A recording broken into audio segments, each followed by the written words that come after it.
ভিডিওতে ক্লিক করার জন্য আপনাদের সবাইকে অসংখ্য ধন্যবাদ। রাজ্য সরকারের তরফ থেকে আবারও নতুন করে বিডিও অফিসে কর্মী নিয়োগের বিজ্ঞপ্তি প্রকাশিত হয়েছে।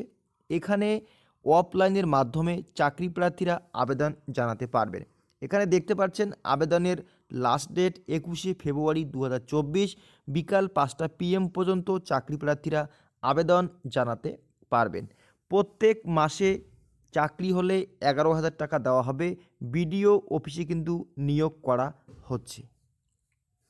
এখানে আবেদন করার জন্য আপনাদের একটি অ্যাপ্লিকেশন ফর্ম রয়েছে। সেই অ্যাপ্লিকেশন ফর্মটি আপনাদের হাতে কলমে সুন্দর করে ফিল আপ করে বিডিও অফিসে সরাসরি গিয়ে তোমাদের কিন্তু জমা করতে হবে।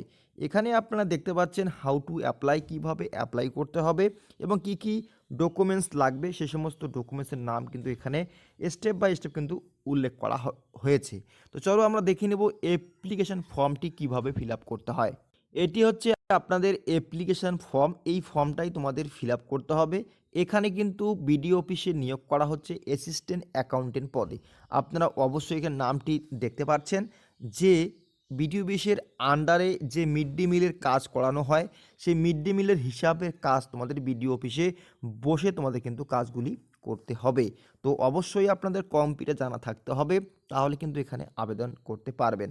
এই যে অ্যাপ্লিকেশন ফর্মটি, এই ফর্মটি হাতে কলমে সুন্দর করে ফিল আপ করতে হয়। প্রথমে প্রিন্ট আউট করে নিয়ে হাতে কলমে সুন্দর করে ফিল আপ করে যা যা লাগে দেওয়ার পরে এর সঙ্গে ডকুমেন্ট যুক্ত করে আপনারা কিন্তু জমা করতে হবে। এখানে অবশ্যই আপনারা অ্যাড্রেস দেখতে পারবেন, সেই অ্যাড্রেসে সরাসরি গিয়ে তোমাদের কিন্তু জমা করতে হবে।